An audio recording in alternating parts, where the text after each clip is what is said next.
साल हम लोगों ने कल ये देखा था कि अगर लाइट रेज मिक्स हो तो या तो इंटेंसिटी 4I0 की होनी है, जबकि I0 इंडिविजुअल लाइट की इंटेंसिटीज है, या फिर इंटेंसिटी 0 होनी है। लेकिन ऐसा होने के लिए 5 कंडीशंस को एक साथ सेटिस्फाई होना होगा, called the condition for interference to occur. Same frequency, same wavelength, traveling in same direction, having a constant phase difference. ये क्राइटेरिया अगर पूरा होता है तो लाइट के मिक्सिंग से आपको अल्टरनेटिवली डार्क और ब्राइट बैंड मिलेंगे। अब कल हम लोगों ने देखा था कि जो ब्राइट बैंड है या डार्क बैंड है वो अल्टरनेटिव होगा, उनकी पोजीशन जो है उनका फार्मूला आया था, पोजीशन ऑफ nth ब्राइट आया था n d lambda by D, और पोजीशन ऑफ nth डार्क आया था 2n-1/2 whole multiplied by d lambda by D. अगर हम नेक्स्ट ब्राइट में से प्रीवियस ब्राइट को माइनस करें तो हमें मिला था फ्रिंज विड्थ, या हम नेक्स्ट डार्क में से प्रीवियस डार्क की पोजीशन को माइनस करें तो भी हमें मिला था फ्रिंज विड्थ, और ये फ्रिंज विड्थ बराबर आया था। मीन्स हम डार्क को पकड़ के विड्थ निकालें या ब्राइट को पकड़ के, दोनों ही केस में हमें फ्रिंज विड्थ इक्वल मिलता है। कहते हैं कि डार्क और ब्राइट फ्रिंजेस इक्वल विड्थ की होती हैं। फिर हम लोगों ने ये देखा था कि अगर सारा का सारा एपरेटस उठा के हम लिक्विड में डिप कर दें तो जैसे ही लिक्विड में डिप करेंगे फ्रिंज स्ट्रिंग्स, अगर पहले फ्रिंज की विड्थ बीटा थी तो अभी फ्रिंज की विड्थ बीटा बाई एन होगी, तो बीटा बाई एन यानी रिफ्रैक्टिव इंडेक्स से डिवाइड हो जाएगी, तो इसको बोलते हैं श्रिंकिंग। पहले अगर वो से 10 mm में थी तो अभी वो 10/n यानी कि थोड़ा कम हो जाएगा, एक तरह से 6 mm के आसपास होगा, में इकट्ठी हो जाएंगी। लास्ट देखिए, इंटरफेरेंस के एग्जांपल्स की अगर हम बात करें तो एग्जांपल्स कहाँ हैं? इंटरफेरेंस में आप सबसे पहला देखिए डेली लाइफ का, कि जो सीडी है, सीडी, उस सीडी को आप देखते हैं कि जब उस पर सनलाइट या ऑर्डिनरी लाइट पड़ती है कितना तेज चमकती है वो। This is owing to the interference. होता क्या है कि सीडी पर एक केमिकल या थिन फिल्म बनी हुई है, ये देखिए थिन फिल्म, इसको बोलते हैं इंटरफेरेंस इन थिन फिल्म। यही चीज सोप बबल के साथ भी होता है। अगर सोप बबल को आप देखें तो सोप बबल को जैसे ही आप उसके चारों ओर घूम कर देखेंगे आपको उस पर ब्रिलियंट कलर्स दिखेंगे। ब्रिलियंट कलर्स का मतलब है लाल पीला हरा नीला आपको दिखाई देगा। ऐसा इसलिए है कि जब व्हाइट लाइट बबल पे गिरेगी तो उस व्हाइट लाइट का कुछ प्रोपोर्शन बबल के अपर सरफेस से रिफ्लेक्ट होगा और कुछ रिफ्रैक्ट होके अंदर वाले सरफेस से रिफ्लेक्ट होगा, यानी single ray is splitting into the two rays. Single ray means जो वन रे है वो रिफ्लेक्टेड फ्रॉम अपर सरफेस। जैसे देखिए थिन फिल्म है, रिफ्रैक्टिव इंडेक्स है mu and the thickness of the film is T. अगर इस पे व्हाइट लाइट गिर रही है तो it's some of the proportion is reflected. अब इसमें all of the seven colour है, एंड हियर जब रिफ्लेक्शन हुआ तो उसी टाइम पर रिफ्रैक्शन हुआ, और जैसे ही रिफ्रैक्शन हुआ व्हाइट लाइट का डिस्पर्जन हो गया, क्योंकि हर कलर के लिए रिफ्रैक्टिव इंडेक्स ऑफर्ड अलग अलग होता है, सो कलर स्प्लिटिंग हो गई। और कलर स्प्लिटिंग होने के बाद अब ये सेकंड सरफेस से स्ट्राइक हुआ, सेकंड सरफेस से स्ट्राइक होने के बाद अब वहां से रिफ्लेक्ट होके ये वापस फर्स्ट सरफेस तक पहुंचा और यहां से रिफ्रैक्ट होके ये अपीयर हुआ। अब आप ही देखिए एक single light multiple coloured light रे में स्प्लिट हो रही हैं और इनके बीच में एक डेफिनिट पाथ डिफरेंस है। जो फर्स्ट सरफेस से रिफ्लेक्ट हुआ इज दिस, और जो सेकंड सरफेस से रिफ्लेक्ट हुआ इज दिस। अगर हम यहां से परपेंडिकुलर ले लें तो इतना, ये इतना इधर सेम है, ये हटा दीजिए, और इधर ये इतना सेम है, हटा दीजिए। देख रहे हैं, जो अपर से रिफ्लेक्ट हुआ उसका पाथ और जो अंदर लोअर सरफेस से रिफ्लेक्ट हुआ वो है दिस एंड दिस, यानी कि इतना एक का पाथ हो गया और इतना दूसरे का पाथ हो गया, का डिफरेंस, इनका पाथ डिफरेंस हो गया। अब आपको पता है कि इस लाइट और इन लाइट रे के बीच में एक कांस्टेंट पाथ डिफरेंस है। आपको पता है कि अगर ये path difference even multiple of lambda by 2 से इक्वेट हो, even multiple of lambda by 2 twice N lambda by 2 से, तो आपको मिलेगा ब्राइट फ्रिंज। ये जो पाथ डिफरेंस आएगा इसको कैलकुलेट करते हैं तो ये पाथ डिफरेंस आता है। ये आपको एग्जांपल में है तो इसमें कुछ डेराइव नहीं करना है, बस लिख के आपको बताना है। पाथ डिफरेंस जो आता है सॉल्व करने पर वो आता है 2 mu T minus lambda by 2। Lambda जैसे ये तो व्हाइट है, इसमें सातों कलर है और ये डिफरेंट कलर की है, इन सातों कलर में से एक रेड पकड़िए और इसमें से एक रेड पकड़िए, तो red red are going to superimpose, क्योंकि सेम वेवलेंथ की लाइट के बीच इंटरफेरेंस होता है। क्योंकि हम लोगों ने कोहेरेंट लाइट सोर्स के लिए इंटरफेरेंस पढ़ा है, तो इसका रेड इसका रेड, इसका ब्लू इसका ब्लू, इसका ग्रीन इसमें से ग्रीन, इसका रेड इसका रेड, इनमें से जिन जिन कलर्स के लिए कंस्ट्रक्टिव इंटरफेरेंस का क्राइटेरिया होगा वो 4 टाइम इंटेंस होके अपीयर हो जाएंगे, तो वो चमकीले हो जाएंगे, ब्राइटनिंग और अपीयरेंस अवेलेबल। और जो डिस्ट्रक्टिव इंटरफेरेंस में पड़ गए जो कलर, वो उनके लिए ये path difference odd multiple of lambda by 2 होगा, 2n-1 लैम्डा बाई 2, तो अकॉर्डिंगली वो कलर डिसअपियर हो जाएंगे। अब अगर ये सीडी है या सोप बबल है, इसको थोड़ा सा आप इस तरीके से टिल्ट कर रहे हैं तो ये पाथ डिफरेंस चेंज होगा। पाथ डिफरेंस चेंज होने पर अगेन जो कलर कंस्ट्रक्टिव मोड में होंगे उनकी अपीयरेंस मेंटेन रहेगी 4 टाइम इंटेंस रह के, और जो डिस्ट्रक्टिव इंटरफेरेंस में पड़ गए वो डिसअपियर हो जाएंगे। मतलब ये है कि जहां थिन फिल्म है उसमें 2 बार रिफ्लेक्शन होता है। एक बार रिफ्लेक्शन होता है फ्रॉम अपर सरफेस, एक बार रिफ्लेक्शन होता है फ्रॉम लोअर सरफेस। अब एक सिंगल रे 2 रेज में कन्वर्ट हो जाती हैं। अब एक सिंगल रे 2 रे में कन्वर्ट होती हैं तो same amplitude, same frequency, same wavelength, travelling in same direction, having a constant phase difference. Young's double slit experiment की तरह इनका भी इंटरफेरेंस का क्राइटेरिया पूरा हो जाता है, और इंटरफेरेंस का क्राइटेरिया पूरा होते ही जिन कलर्स के लिए कंस्ट्रक्टिव इंटरफेरेंस का क्राइटेरिया पूरा होता है वो 4 टाइम इंटेंस होके अपीयर हो जाते हैं, और जो डिस्ट्रक्टिव इंटरफेरेंस के क्राइटेरिया में पड़ते हैं वो डिसअपियर हो जाते हैं। तो सोप बबल को का कलरफुल दिखाई देना जबकि वो एकदम व्हाइट है, ठीक है, is owing to the interference. मोर के पंख का डार्क ब्लू एंड ग्रीन दिखाई देना, ये भी ओइंग टू इंटरफेरेंस इफेक्ट है। उसकी जो शाइनिंग है मोर पंख की वो owing to the interference effect है।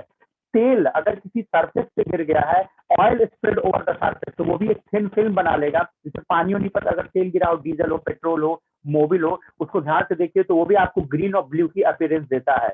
ऐसा इसलिए क्योंकि जब लाइट हिट करती है तो some reflected from upper surface, some reflected from lower surface. Lower surface वाला रिफ्रैक्ट भी हुआ है, तो रिफ्रैक्ट होने के साथ डिस्पर्जन भी हुआ है, तो मल्टीपल कलर में टूट गया। अभी जो मल्टीपल कलर्ड लाइट रेज है, ये multiple coloured light rays constant phase difference में है, तो इनके बीच इंटरफेरेंस हो रहा है। याद कीजिए जब छोटे थे, या शायद आज भी आपके ज्योमेट्री बॉक्स में स्केल हो, मीटर स्केल 15 सेंटीमीटर वाली, उस पर टॉम एंड जेरी बना हो, और जब आप स्केल को ऐसे ऐसे टिल्ट करते हो तो टमो आगे जेरिया पीछे, जेरिया आगे टमो पीछे, मीन टॉम एंड जेरी आपको ब्लिंक करता हुआ ऐसे ऐसे करते हैं तो दिखता है। ऐसा क्यों है?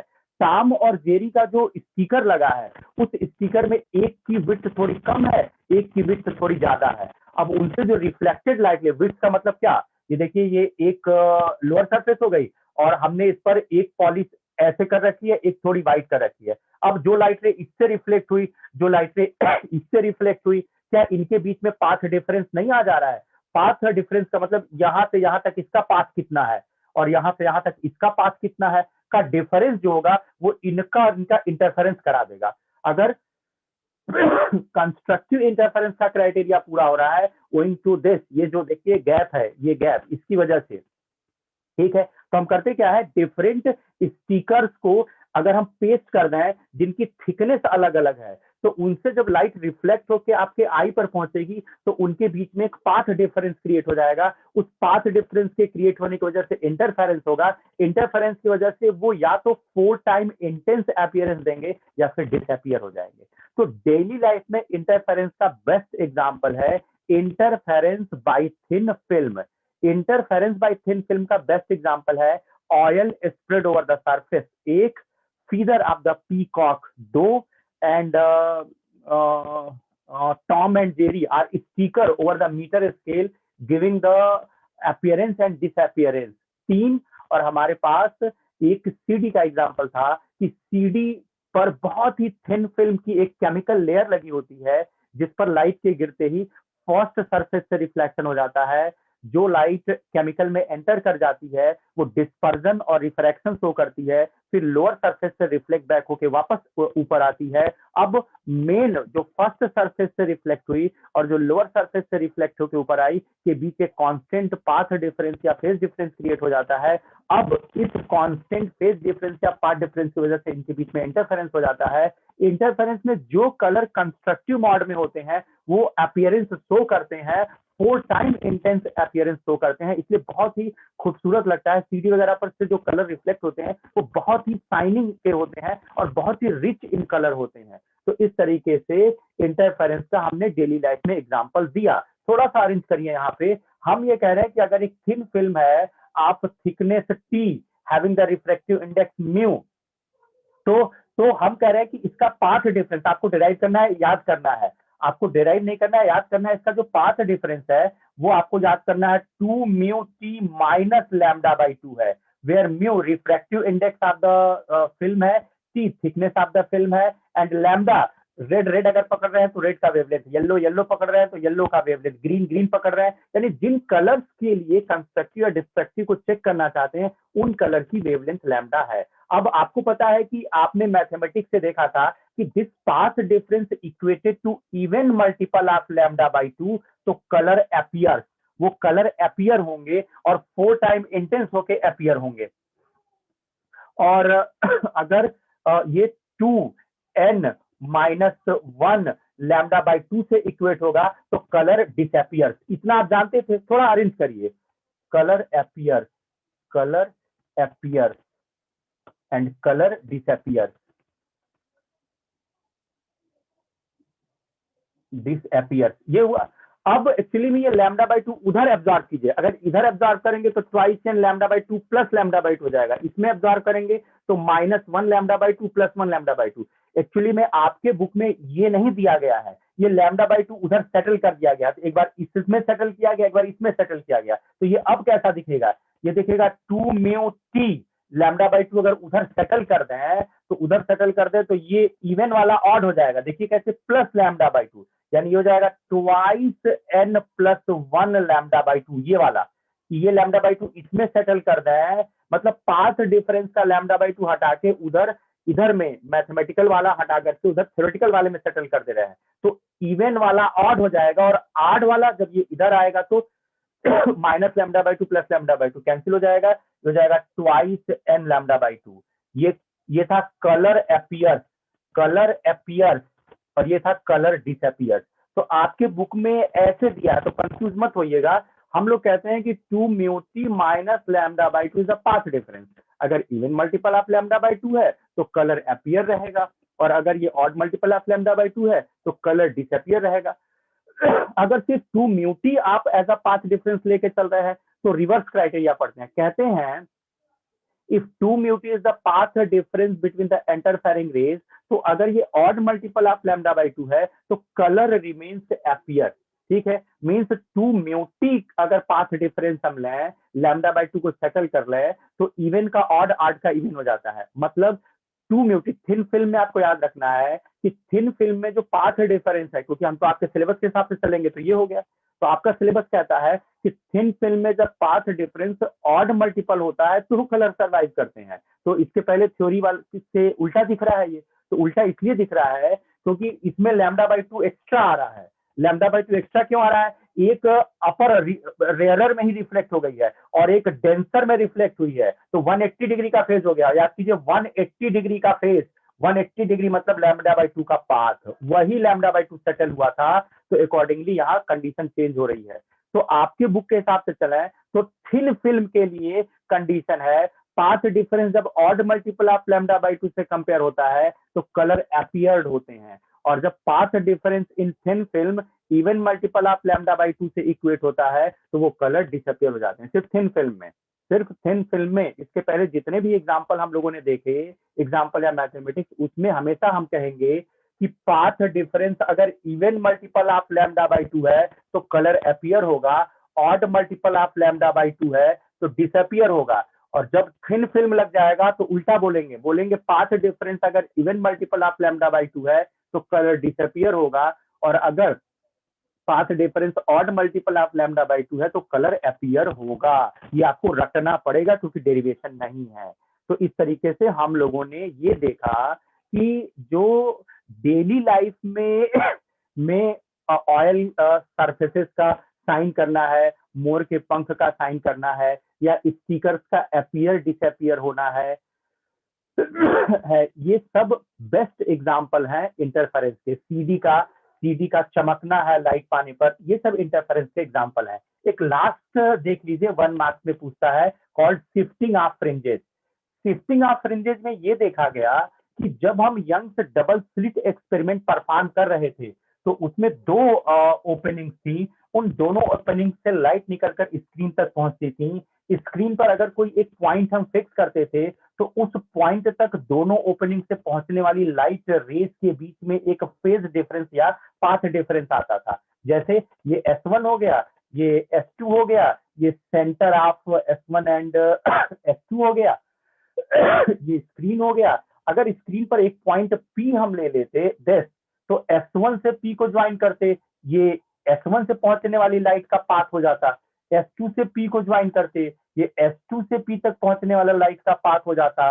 और अब S2P में से आप S1P माइनस करते थे तो जो एक्स्ट्रा आता था कॉल्ड पाथ डिफरेंस, वो even multiple of lambda by 2 से इक्वेट होता था, तो P ब्राइट हो जाता था। अगर odd multiple of lambda by 2 से इक्वेट होता था तो डार्क हो जाता था। अच्छी बात है। अभी ये कहा गया कि अगर हम वन ऑफ द ओपनिंग के सामने एक थिन फिल्म रख दे of thickness q t having the refractive index mu, तो ये जो पॉइंट था जहां डार्क या ब्राइट बना, ये जिधर फिल्म रखेंगे थिन फिल्म उसी साइड शिफ्ट हो जाएगा। अगर S1 के सामने रखेंगे तो टुवर्ड S1 शिफ्टिंग होगी, मतलब ये उसी साइड P से शिफ्ट होके P डैश पे पहुंच जाएगा। अगर ये थिन फिल्म हम S2 के सामने रखते तो टुवर्ड S2 शिफ्टिंग होती, P किसी पॉइंट Q पर शिफ्ट हो जाता। इसको बोलते हैं शिफ्टिंग ऑफ फ्रिंज। हमको क्या बेनिफिट हुआ ये जान करके? हमको बेनिफिट ये है कि हम इस थिन फिल्म की थिकनेस का determination counting of the fringes जो शिफ्ट हुई को करके कर सकते हैं। मतलब ये है, यंग्स डबल स्लिट एक्सपेरिमेंट में 2 ओपनिंग होती थी, दोनों से लाइट रेज निकलकर स्क्रीन के डिफरेंट पॉइंट पर पहुंचती थी, डिफरेंट फेजेस में पहुंचती थी। आपको कंस्ट्रक्टिव या डिस्ट्रक्टिव के अकॉर्डिंगली आपको डार्क और ब्राइट बैंड मिलते थे। जब हम किसी पॉइंट पर, स्क्रीन के किसी पॉइंट पर हाथ रख लेते थे तो वहां S1 से पहुंचने वाली लाइट और S2 से पहुंचने वाली लाइट का सुपर इम्पोजिशन होता था, इंटरफेरेंस होता था, डार्क या ब्राइट बनता था depending on the path difference between the superposing wave. हम कह रहे हैं कि किसी ने ये ऑब्जर्वेशन लिया कि अगर हम S1 या S2 में किसी एक के सामने थिन फिल्म इंट्रोड्यूस करें तो फ्रिंज शिफ्ट हो जाती है, उसी साइड शिफ्ट होती है जिस साइड हम थिन फिल्म को इंट्रोड्यूस कर रहे हैं। अगर हम S1 में इंट्रोड्यूस कर रहे हैं तो S1 की तरफ फ्रिंज शिफ्ट हो जाएगी। अगर हम S2 के पाथ में थिन फिल्म को इंट्रोड्यूस कर रहे हैं तो टुवर्ड S2 यानी नीचे शिफ्ट हो जाएगी। हम लैब में ये काउंट कर सकते हैं कि कितनी ब्राइट और कितनी डार्क फ्रिंजेस की क्रॉसिंग हुई है। यानी बाय लैब हम काउंटिंग करते हैं कि n are the number of fringe shift, और पर फ्रिंज का मतलब एक डार्क एक ब्राइट, तो ये हो जाएगा n लैम्डा। ये n लैम्डा जो होता है यानी ये क्या हो गया, शिफ्टिंग ऑफ फ्रिंज। ये शिफ्टिंग है, ये दिस इज n लैम्डा। एक फ्रिंज मतलब एक लैम्डा, एक डार्क एक ब्राइट, और n फ्रिंज शिफ्ट हुआ है। तो n फ्रिंज शिफ्ट हुआ है तो टोटल शिफ्टिंग हो गया n लैम्डा, वो ये है। And this is equated to optical path difference here. Optical path क्या है? पहले यहाँ एयर था, उस ये पहले यहाँ जब ये नहीं था तो ये टी थिकनेस का एयर कॉलम मानिए, और जब ये थिन फिल्म इंट्रोड्यूस कर दिया गया तो ये म्यूटी थिकनेस का कॉलम हो गया। मतलब बड़ी सीधी सी बात है, पहले अगर टी दूरी तक एयर था तो एयर का रिफ्लेक्टिव इंडेक्स इनटू थिकनेस, वहां हम जो थिन फिल्म जो जगह लेने वाली है अगर उसको हम पहले एयर फिल्म कंसीडर करें तो उसकी थिकनेस हम लेंगे टी, और जब वहां म्यू रिफ्रैक्टिव इंडेक्स के टी थिकनेस की फिल्म रखते हैं तो थिकनेस तो टी है और वहां हमने म्यू रिफ्रैक्टिव इंडेक्स की फिल्म रखी है तो उसका जो थिकनेस है दैट इज द म्यूटी। ये कहां से टी और म्यूटी का चक्कर आ गया? याद कीजिए, आपको पता है time is equal to distance upon velocity, distance upon velocity, distance is the D और वेलोसिटी आपको पता है लाइट की c बाई n होती है। अब आइंस्टाइन का कहना था कि लाइट की स्पीड इनवेरिएंट है और हम लोग लाइट की स्पीड c बाई n कर लेते हैं। तो आप ऐसे समझिए ना, डेंसर मीडियम में लाइट एंटर करती है तो हम लोग अब तक कहते थे स्पीड घट जाती है। हम ये भी तो कह सकते हैं n into D by C means speed of light तो कांस्टेंट रहती है but optical path become longer means refractive index into distance ले लीजिए। हम यहाँ क्या ले रहे थे, लाइट की स्पीड बाय रिफ्रैक्टिव इंडेक्स। ठीक है, आइंस्टाइन कहते हैं नहीं गलत है, इसको एन को डी में एडजस्ट कर लीजिए। यानी जब हम एयर में चलेंगे डी डिस्टेंस तो लाइट जो ट्रेवल करेगी वो हो जाएगा एयर का refractive index multiplied by the path. अगर हम ग्लास में चलेंगे आप रिफ्रैक्टिव इंडेक्स 1.5 और डी डिस्टेंस चलेंगे तो लाइट को कितना चलना पड़ेगा 1.5 डी। तो 1.5 रिफ्रैक्टिव इंडेक्स को मल्टीप्लाई कर लेते हैं पाथ लेंथ में, इसको बोलते हैं ऑप्टिकल पाथ। यानी लाइट जब किसी मीडिया से पास होती है तो उसको जो पाथ ट्रेवल करना पड़ता है that is not the D, that is the N into D, this is called optical path. यानी उसकी स्पीड सी रह गई and path length now become in spite of D becomes the N D. जब वो N refractive index के media में travel करती है डी डिस्टेंस तो path covered by the light ray is N into D. जबकि हम पहले सी को सी बाई एन ले लेते थे, डी को डी लेते थे। तो वही कह रहे हैं कि जब ये फिल्म नहीं थी तो ये जो टी था वो एयर था, तो 1 इंटू टी, और जब इस टी थिकनेस की एयर को फिल्म से रिप्लेस किए आप रिफ्रैक्टिव इंडेक्स म्यू, तो ये जो फिल्म आई उसका ऑप्टिकल पाथ हो गया म्यू टी। तो चेंज कितने का हुआ, पहले जो टी होता वो फिल्म रखने के बाद म्यू टी हो गया, तो चेंज कितने का हुआ mu T minus T. Now this mu T minus T is equated to this N lambda. Means जैसे ही एक थिन फिल्म इंट्रोड्यूस करते हैं पाथ डिफरेंस चेंज हो जाता है, अकॉर्डिंगली फ्रिंज शिफ्ट ऑब्जर्व होता है। N lambda is the fringe shift, mu T minus T is the change in path. Numerically दोनों इक्वल होने चाहिए, mu T minus T is equal to N lambda. यहां से आपको टी की value मिल जा रही है N lambda upon mu minus 1। Means जो नैनो फिल्म्स हैं उनकी थिकनेस को जानने के लिए हम क्या करते हैं कि यंग्स डबल स्लिट एक्सपेरिमेंट में वन ऑफ द ओपनिंग के सामने उसको एडजस्ट करते हैं और उसी टाइम स्क्रीन पर जो पोजीशन थी उस फ्रिंज की किसी एक ब्राइट पर कंसंट्रेट करिए, उसको ट्रेवल करता हुआ या शिफ्ट होता हुआ देखते हैं ना, पहले कहाँ थी अभी कहाँ है, के बीच वो कितनी फ्रिंज क्रॉस की है काउंट कर लेते हैं। काउंट करने के बाद अगर वो लैम्डा वेवलेंथ की थी, that is lambda was the wavelength of light, तो n lambda is the shift in fringe और mu T minus T is the change in path by introduction of thin film. So mu T minus T is equal to N lambda, तो t is equal to N lambda upon mu minus 1। इसका इस्तेमाल करते हैं तो हमें thickness पता चलती है कि थिन फिल्म की थिकनेस कितना है। वैसे तो इधर आया नहीं है 10 सालों में, लेकिन मे बी की 1 मार्क्स में आपसे पूछ ले, थिन फिल्म का चांस है कि पूछ ले कि oil spread over the water surface sparkles are science why, तो आंसर है इंटरफेरेंस। या पूछ ले कि सोप बबल का कलरफुल दिखाई देना किस इवेंट की वजह से है, तो आंसर है इंटरफेरेंस। और या तो आपको 4 मार्क्स में या 5 मार्क्स में young double slit experiment explain करने को कहते हैं और कहते हैं कि फ्रिंज विड्थ को कैलकुलेट कीजिए, ब्राइट फ्रिंज विड्थ को कैलकुलेट कीजिए। ठीक है, ये खत्म हुआ इंटरफेरेंस। आइए डिफ्रैक्शन में आते हैं। लाइट की दूसरी फिनोमिना डिफ्रैक्शन है, पहली फिनोमिना इंटरफेरेंस थी। डिफ्रैक्शन क्या है, लाइट में बेंड होने की प्रॉपर्टी है, लेकिन ये बेंडिंग तो आपने पढ़ी थी रिफ्रैक्शन में, एक मीडिया से दूसरे मीडिया में जाने पर लाइट बेंड होती है। लेकिन लाइट एक्चुअली में सिर्फ एक मीडिया से दूसरे मीडिया में जाने पर ही बेंड नहीं होती। अगर लाइट किसी शार्प एजेस पर स्ट्राइक कर रही है तो उस शार्प एजेस पर स्ट्राइक होते ही toward the sharp edge bend हो जाती है।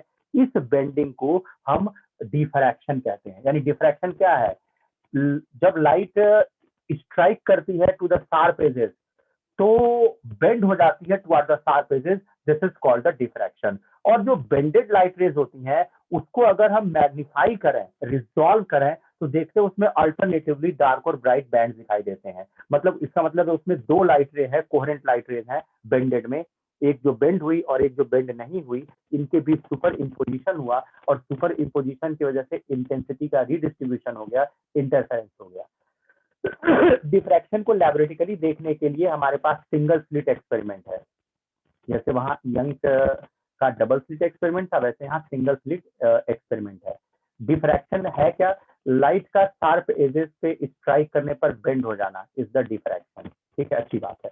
डिफ्रैक्शन से बनने वाली जो इमेज होती है, अच्छा हम लोग का जो पीछे जैसे मेरा शैडो बन रहा है पीछे, ये तो मेरे साथ ही चल रहा है, ये जो मेरा शैडो बन रहा है पीछे, अगर एग्जैक्ट मेरे पीछे देखा जाए तो मेरे पीछे नहीं है, मेरे बॉडी से टकराने के बाद ये बेंड हो गया है टुवर्ड द बॉडी साइड, यानी जितना वाइड मैं हूं उतना वाइड मेरा शैडो नहीं बनेगा पीछे। दिस इज बिकॉज लाइट का मेरे बॉडी पे टकराने के बाद बेंड होना है। एक फिंगर का शैडो देखिए, इस फिंगर का शैडो जो पीछे बन रहा है वो शैडो इस फिंगर के ओरिजिनल विड्थ जितना नहीं होगा। रीजन ये है कि जब लाइट टकरा रही है तो फिंगर टुवर्ड फिंगर ये बेंड, इधर से टकरा रही है तो उधर की तरफ बेंड हो जा रही है, उधर टकरा रही है तो इधर की तरफ बेंड हो जा रही है। तो तभी तो उड़ते हुए एरोप्लेन का शैडो नीचे जमीन पर नहीं बनता, क्योंकि एरोप्लेन पर लाइट पड़ी और पड़ने के बाद बेंड होकर के इस तरीके से आके नीचे मिल गई। इसीलिए हाई हाइट पर फ्लाइंग ऑब्जेक्ट्स का इमेज नीचे जमीन पे नहीं मिलता। तो बड़ी सिंपल सी बात है, हम सिर्फ इस बात के लिए आपको बायस कर रहे हैं कि जब लाइट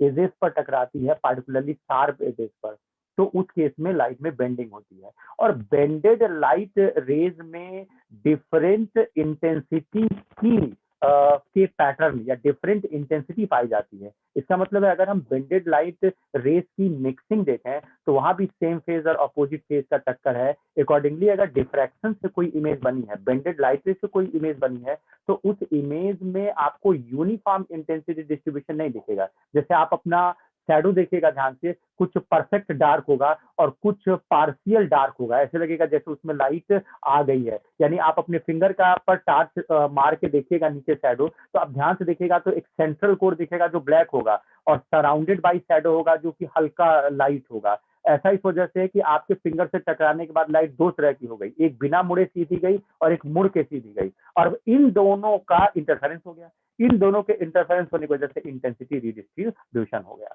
तो डिफ्रैक्शन तो समझ में आ गया क्या है? शार्प एजेस पर लाइट के बेंड होने को डिफ्रैक्शन कहते हैं। और भी है डिफ्रैक्शन, क्या कि जब लाइटें बेंड होती हैं तो इनसे बनने वाली इमेज में non uniform distribution of light होता है, बिल्कुल वैसे जैसे इंटरफेरेंस में था, यानी अल्टरनेटिवली डार्क और ब्राइट बैंड बनते हैं। ये भी डिफ्रैक्शन है। डिफ्रैक्शन इन लाइट जल्दी दिखता नहीं है, ठीक है, क्योंकि डिफ्रैक्शन इन लाइट को होने के लिए दो कंडीशन का होना बहुत जरूरी है। पहले मोनोक्रोमेटिक लाइट का होना जरूरी है, सिंगल कलर, क्योंकि अलग अलग वेवलेंथ अलग अलग अमाउंट से बेंड होते हैं, तो कोई ज्यादा बेंड होगा कोई कम बेंड होगा, तो फिर हमें दिखेगा ही नहीं, फिर एवरेजिंग का चक्कर हो जाएगा। इसीलिए डेली लाइफ में हमें बेंडिंग नहीं दिखती, क्योंकि डेली लाइफ की लाइट तो व्हाइट होती है, red yellow green blue multiple colour है। अगर एक सिंगल कलर से आपको इल्यूमिनेट किया जाए और अब आपसे से टकराने के बाद लाइट को पीछे बोर्ड पर देखा जाए तो आपको साफ साफ लाइट की बेंडिंग मिल जाएगी। तो डिफ्रैक्शन टू आकर की पहली कंडीशन है monochromatic, light must be monochromatic. और दूसरी कंडीशन है कि जो एजेस है वो शार्प होने चाहिए। क्या मतलब है शार्प का? एक्चुअली में जो वेवलेंथ है जिसको बेंड होना है और जो शार्पनेस है वो सेम ऑर्डर का होना चाहिए। तो लाइट का वेवलेंथ तो एंगस्ट्रॉम में होता है, इसका मतलब है शार्पनेस का ऑर्डर भी एंगस्ट्रॉम में होना चाहिए। आप ही सोचो डेली लाइफ में पिन और चाकू को छोड़ करके कौन सी ऐसी सरफेस है जो 10⁻⁻10 मीटर की शार्पनेस पर होगी? आंसर है नहीं है। इसीलिए आपको डेली लाइफ में लाइट की बेंडिंग नहीं दिखती है। तो दोबारा सुन लीजिए, डिफ्रैक्शन टू आकर की दो कंडीशन है। पहली कंडीशन है मोनोक्रोमेटिक लाइट होनी चाहिए, दूसरी कंडीशन है शार्पनेस ऑफ द ऑब्स्टेकल जो है वो उस लाइट के वेवलेंथ के ऑर्डर जितना होना चाहिए जिसको डिफ्रैक्ट होना है। तो साउंड का डिफ्रैक्शन लाइट से तगड़ा होता है। साउंड तो आप दीवार के उस तरफ है, दीवार के इस तरफ है, सुन सकते हैं। क्यों? क्योंकि साउंड की वेवलेंथ मीटर में होती है। तो डेली लाइफ में जो दीवार है या टेबल का कार्नर है वो तो मिलीमीटर में होता है, यानी कि साउंड जो है उस सभी एजेस से बेंड हो जाता है। इसीलिए साउंड अगर सामने एक बड़ी ऊंची दीवार करना है और आप चिल्ला चिल्ला के बात करना चाहते हैं दीवार के उस साइड वाले बंदे से, तो आप बात कर लेंगे। क्यों? क्योंकि साउंड टकराएगा दीवार के एजेस पर और बेंड हो जाएगा। लेकिन अगर आप एक टार्च की लाइट उस दीवार के एजेस पर मार रहे हैं कि वो बेंड होके उस साइड नीचे दीवार के पास जो आदमी खड़ा उसको मिल जाए, तो वो आपको नहीं मिलेगा। बड़ी सीधी सी बात है, साउंड का डिफ्रैक्शन ज्यादा होता है, लाइट का डिफ्रैक्शन कम होता है। अगर रीजन जानना चाहते हैं तो साउंड की वेवलेंथ मीटर में आती है, मिलीमीटर में आती है, सेंटीमीटर में आती है, और डेली लाइफ में जो एजेस होते हैं उनकी जो विड्थ होती है वो भी मीटर, सेंटीमीटर, मिलीमीटर में आती है। इसीलिए साउंड का डिफ्रैक्शन ज्यादा होता है। लाइट की वेवलेंथ एंगस्ट्रॉम में होती है, और कोई भी शार्पनेस अगर है तो उस शार्पनेस की वैल्यू एंगस्ट्रॉम में नहीं जाएगी, अकॉर्डिंगली लाइट का डिफ्रैक्शन देखने को नहीं मिलेगा।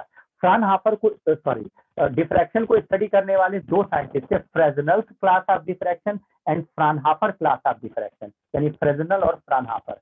फ्रेजनल ने नेचुरल डिफ्रैक्शन को एक्सप्लेन किया। नेचुरल का मतलब डेली लाइफ में जो लाइट है उनका शार्प एजेस पर जब बेंडिंग हुआ तो उसको फ्रेजनल ने एक्सप्लेन किया। उनका कहना था कि जो लाइट सोर्स है वो फाइनाइट डिस्टेंस पर होगा, और अब लाइट जब किसी ऑब्जेक्ट को टच करेगी, शार्प पर स्ट्राइक करेगी, तो शार्प एजेस पर स्ट्राइक करेगी तो बेंड होगी, और बेंड होने की वजह से आपको डिफ्रैक्शन मिलेगा। लेकिन ये बड़ा कॉम्प्लिकेटेड टाइप था। अगर आपको डायग्राम दिखाया फ्रेजनल्स क्लास का, तो फ्रेजनल्स क्लास का जो था वो ये था कि ये एक नेल हो गई और हमने एक टार्च जो है इसके ऊपर इम्पोज किया, टार्च की लाइट इम्पोज की, तो ये देखिए सीधी ऐसे गई और ये ऐसे गई।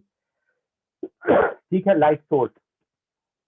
अब अगर हम यहाँ स्क्रीन रखा है तो रियल में इस शार्प एज या नेल का जो इमेज है वो ऐसे दिखना चाहिए था, दिस एंड दिस, ऐसे दिखना चाहिए था, ऐसे। ठीक है, इसका जो शैडो है वो आपको ऐसे दिखना चाहिए था, ये देखिए ऐसे, बट दिखेगा नहीं ऐसे।